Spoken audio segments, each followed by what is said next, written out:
ভালোবাসার মানুষটাকে ভুলে গিয়ে তুচ্ছ জীবন রাখা থেকে মরে যাওয়াটাই বেটার বলে মনে করলো এবার আয়ুষ। হ্যাঁ বন্ধুরা, ভিডিওটা লাইক দিয়ে দেখতে থাকুন। যে মুহূর্তে কিনা আয়ুষ ওর মায়ের কাছে গিয়ে নিজের মনের কথা প্রকাশ করে এবং তার পর মুহূর্তে আয়ুষ যখন কিনা বলতে থাকে যে মা, আমি চাই যে তুমি আমার এবং কুসুমের যত শীঘ্রই সম্ভব চার হাত এক করে দাও, আমি আমাদের এই অসম্পূর্ণ ভালোবাসাকে পূর্ণতা দিতে চাই। ঠিক সেই সময় ইন্দ্রাণী গাঙ্গুলি যখন বলতে থাকে যে একদম চোপ আয়ুষ, যে কথাটা তুমি বলেছো সেটা আর কোনোদিনও তোমার মুখে যাতে না আমি উচ্চারণ করতে দেখি, এবং তোমার এত বড় স্পর্ধা হয় কী করে, যেখানে কিনা তুমি এরকম একটা শিক্ষিত, এরকম একটা স্টেটাসশীল এবং গাঙ্গুল গ্রুপ অফ কোম্পানি যে সিইও হয়ে একটা ভিকিরি বাড়ির একটা ড্রাইভারের মেয়েকে বিয়ে করার কথা তুমি ভাবলে কী করে? তোমার উচিত এতটা নিচে নেমে গেলো কী করে বলো? তাই তুমি কি একবারও ভেবে দেখেছো যে আমাদের বংশের মান সম্মান সমস্ত কিছু এক নিমিষে ধূলিসাৎ হয়ে যাবে যখন কিনা এই কথাটা বাড়ির বাইরে রটবে যে Ayushman Ganguly Ganguly group of company যে সিইও বিয়ে করতে চায়, ভালোবেসেছে, তাও আর বাড়ির কাজের মেয়ে কুসুম সরকারকে। ঠিক সেই সময় আয়ুষ বলতে থাকে যে মা, তুমি সমস্ত কথা কী বলছো বলো তো? ভালোবাসা কোনো মতে টাকা পয়সার সঙ্গে তুলনা হয় না, এবং তুমি কবে থেকে মানুষের ভেদাভেদ করতে শুরু করে দিলে বলো তো? তুমি তো সবসময় বলো যে কুসুম এই পরিবারের একটা সদস্য।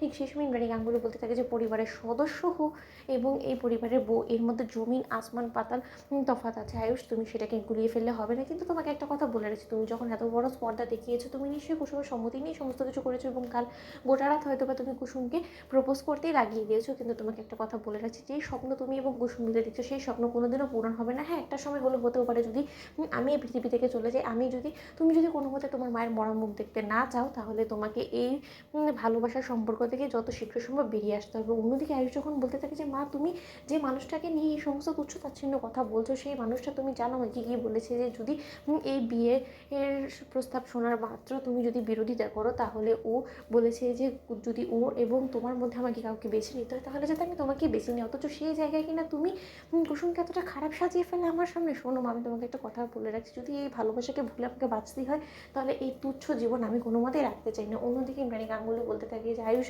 খবরদার ভাবনায় ভেসে গিয়ে কোনো মতে এমন কোনো সিদ্ধান্ত নিও না যেটা কিনা তোমার জন্য একটা বোকামির কারণ হয়ে দাঁড়ায়। কারণ এই সমস্ত ভালোবাসা না, এই সমস্ত পুতুল খেলা ছাড়া কোনো কিছুই না। কারণ এখন হয়তো বা তোমার মনে হয়েছে যে তুমি এই পৃথিবীতে সব থেকে বেশি কুসুমকেই ভালোবাসো, তার পরবর্তীতে যখন কিনা সত্যিকার অর্থে কুসুমকে তুমি তোমার জীবনসঙ্গিনী হিসেবে নিয়ে আসবে না, তার পরবর্তীতে প্রতিটা মুহূর্তে তুমি বুঝতে পারবে যে তুমি কত বড় একটা ভুল করেছো, এবং সেই ভুল হয়তো বা তুমি কোনোদিনও শুধরোতে পারবে না। তার কারণ কুসুম তো কোনো মতেই তোমার পিছন ছাড়ার চেষ্টা করবে না, কারণ ও খুব ভালো করে জানে যে ভিখিরি বাড়ি থেকে রাজরানী হওয়ার আর পথটা ওর জন্য কতটা কঠিন ছিল। ও যখন একবার এই পথটা পাড়ি দিয়ে ফেলেছে, তাহলে ও কোনো মতে কিন্তু তোমার ঘাট থেকে নামার নাম নেবে না। তাই আমি তোমাকে বলে রাখছি, তুমি যত যাই করো না কেন, কোনো মতে ইন্দ্রাণী গাঙ্গুলি তোমার এই বিয়ের সম্মতি দেবে না, এবং কুসুম সরকারকে এই বাড়ির বউ হয়ে আসতে দেবে না। তাই যত শীঘ্রই সম্ভব তুমি নিজে এই সিদ্ধান্ত থেকে পিছিয়ে যাও এবং কুসুমকে না ভালোবেসে অন্য কাউকে খোঁজো। তো বন্ধুরা, লাইক এবং শেয়ার করে সাবস্ক্রাইব করতে ভুলো না।